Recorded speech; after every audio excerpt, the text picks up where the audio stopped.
నమస్తే, welcome to I dream. నా పేరు వలి. పంజాగుట్ట శ్మశానంలో చనిపోయినటువంటి ఒక చిన్నారిని పాతిపెట్టారు. ఇక్కడ మీరు స్క్రీన్ మీద చూస్తూ ఉన్నారు. ఈ గుంత ఉంది కదా, ఈ గుంతలోనే ఒక చిన్నారి నెలలు నిండినటువంటి ఒక పసికందు చనిపోతే తీసుకొచ్చి ఈ గుంతలోనే పాతిపెట్టారండి. ఇక్కడే పాతిపెట్టేసి మట్టి కప్పేసి వెళ్ళిపోయారు కుటుంబ సభ్యులు. తర్వాత రోజు వచ్చి చూస్తే పరిస్థితి ఏ విధంగా ఉంది చూడండి. మట్టి మొత్తం తీసేసి అందులో ఒక పెద్ద బండరా వేశారు. ఆ చిన్నారిని, చనిపోయిన చిన్నారిని, పసికందును తీసుకొని వెళ్ళిపోయారు. ఎవరు తీసుకొని వెళ్ళిపోయారో తెలియదు. వాళ్ళు, ఈ కుటుంబ సభ్యులు వచ్చి చూసి ఒక్కసారిగా షాక్ అయిపోయి పోలీసు కంప్లైంట్ కూడా ఇచ్చారు. పోలీసులు ఈ కేసు మీద దర్యాప్తు చేస్తూ ఉన్నారు.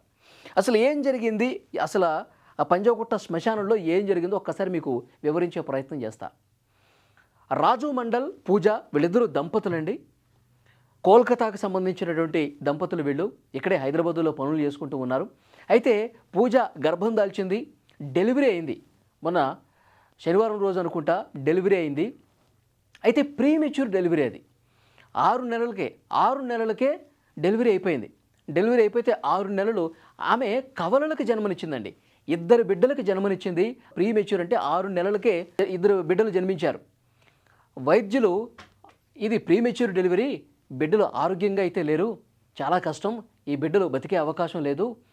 సో వెంటనే ఐసీయూలోకి తరలించారు. అలా డెలివరీ అయిందో లేదో 2 బిడ్డలు, 2 కవలల్ని కూడా తీసుకుని ఐసీయూలో పెట్టారు.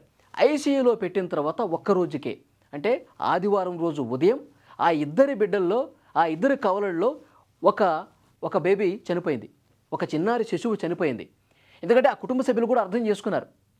ఆ కుటుంబ సభ్యులు కూడా అర్థమైంది. ఎందుకంటే 6 నెలలకే డెలివరీ అయిపోయింది, ప్రీమెచ్యూర్ డెలివరీ, వీళ్ళు బతకరు, దేవుడు ఎందుకో మన తలరాతి ఇలా రాశాడని చెప్పి కుటుంబ సభ్యులు కొంత బాధను వ్యక్తం చేస్తూ, ఆ బాధతోనే, ఆ శోకంతోనే ఇక ఆ చనిపోయినటువంటి ఒక చిన్నారిని, ఆ 2లో ఉన్నటువంటి ఒక చిన్నారి చనిపోయింది కాబట్టి ఆ చిన్నారి పసికందును తీసుకుని పంజాగుట్ట శ్మశాన వాటికి వచ్చి ఇక్కడే ఖననం చేశారండి.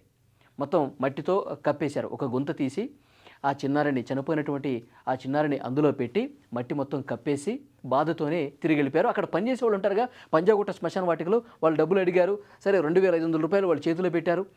తర్వాత మట్టి కప్పేసి వెళ్ళిపోయారు. వెళ్ళిపోయిన తర్వాత ఇద్దరు బిడ్డలు కదా, ఇద్దరు కదా కవలలు. ఆదివారం ఉదయం ఒక చిన్నారి చనిపోతే తీసుకొచ్చి పాతిపెట్టారు. సోమవారం ఉదయం ఇంకొక చిన్నారి పసికందు కూడా చనిపోయింది. సరే, చాలా బాధను వ్యక్తం చేస్తూ ఇక ఊహించిందే కదా, ఇద్దరు ఆరోగ్యంగా లేరు, ఇద్దరు ఇక గంటలే వాళ్ళు బతికేది. సో ఆ 2వ చిన్నారి కూడా చనిపోయినటువంటి నేపథ్యంలో ఆ 2వ పసికందును కూడా తీసుకుని పంజాగుట్ట శ్మశాన వాటికి వచ్చారండి.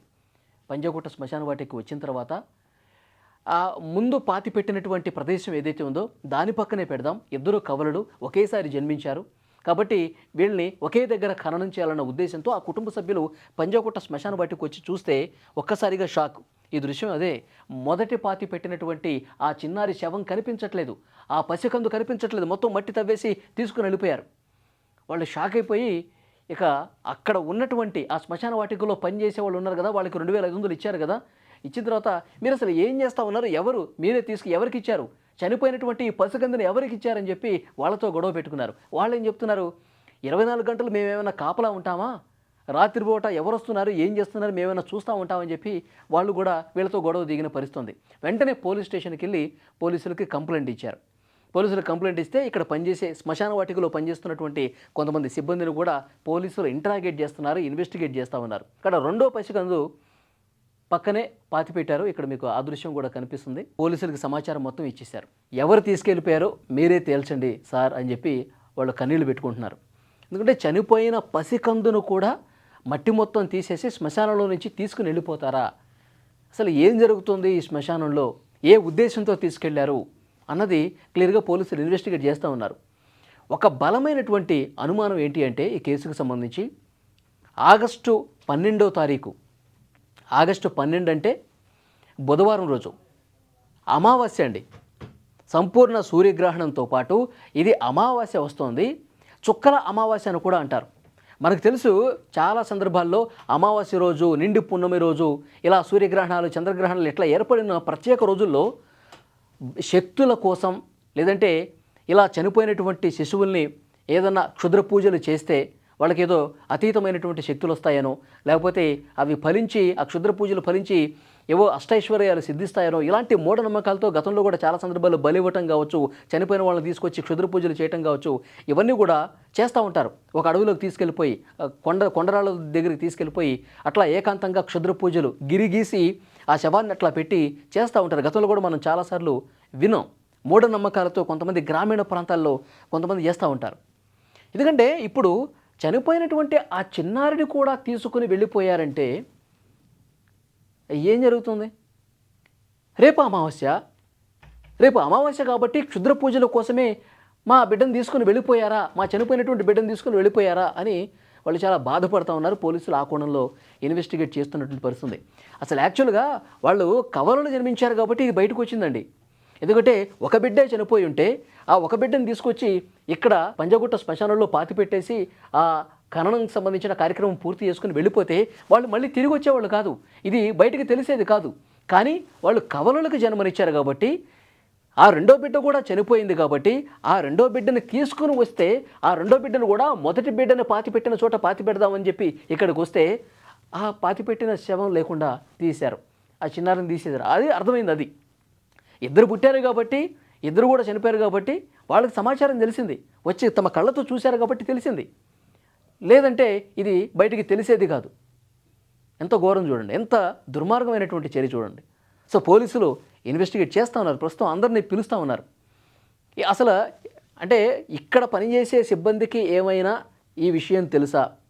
వీళ్ళు వేరే ఇంకా పూజలు చేసే వాళ్ళకి ఏమైనా సమాచారం ఇస్తే వాళ్ళు వచ్చి ఇక్కడ తవ్వుకుని తీసుకొని వెళ్ళిపోయారా?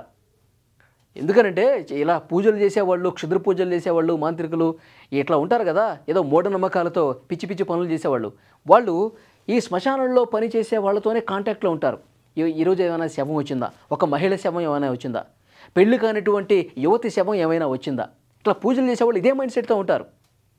అమావాస్య వస్తుంది కాబట్టి ఏదో ఒక ఇలాంటి బలి కార్యక్రమాలు లేకపోతే ఇలాంటివి ఏదైనా క్షుద్ర పూజలు చేస్తే మనకేదో గొప్పగా భవిష్యత్తు బాగుంటుంది, మనకి అనుకున్నట్టు మనం సాధించగలుగుతాం, ఇలాంటి అపోహలతో, ఇలాంటి భ్రమలతో ఇలాంటి పిచ్చి పనులు చేస్తూ ఉంటారు.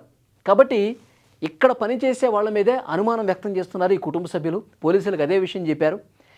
ఇక్కడ పనిచేసే సిబ్బందిని ఆల్రెడీ పోలీస్ స్టేషన్కి పిలిచి ఒక 5-6 విచారిస్తూ ఉన్నారు. వీళ్ళ ఫోన్ రికార్డ్స్ని కూడా పరిశీలిస్తున్నారు.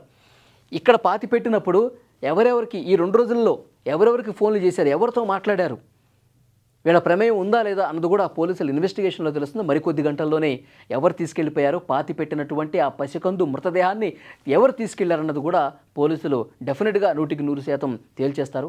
కానీ చాలా బాధాకరమైన విషయం. సో అమావాస్య ఉంది కాబట్టి ఇంకా అనుమానాలు బలపడతా ఉన్నాయి. చనిపోయినటువంటి చిన్నారి శవాన్ని తీసుకుని ఏం చేస్తారండి? ఇలా మూఢ నమ్మకాలతో పిచ్చి భ్రమల్లో ఉండినటువంటి మూర్ఖులే చేస్తారు ఇలాంటి పనులు.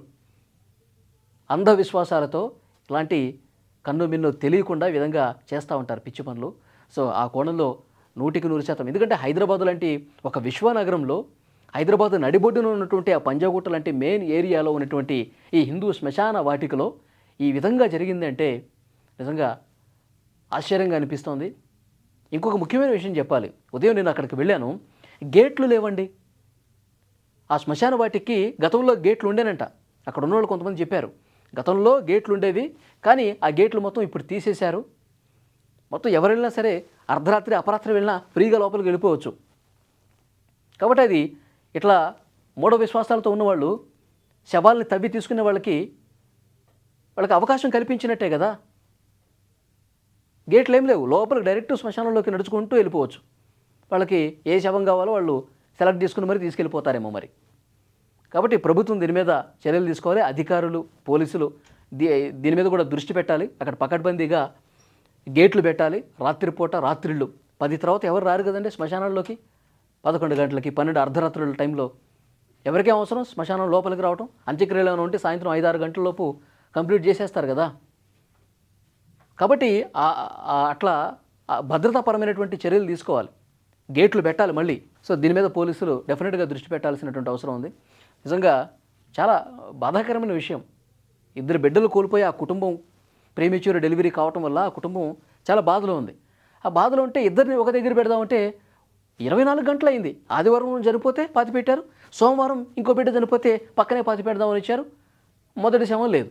ఎంత బాధ ఉంటుంది వాళ్ళకి. సో డెఫినెట్గా ఇంకా లోతైనటువంటి ఇన్వెస్టిగేషన్ చేసి అసలు నిందితులు ఎవరు ఈ పనులు చేశారో కూడా పోలీసులు తమ ఇన్వెస్టిగేషన్లో వేగంగా చేసి బయట పెట్టాల్సిన అవసరం ఉంది. ఈ వీడియో మీద తప్పకుండా మీ అభిప్రాయం కామెంట్ చేయండి.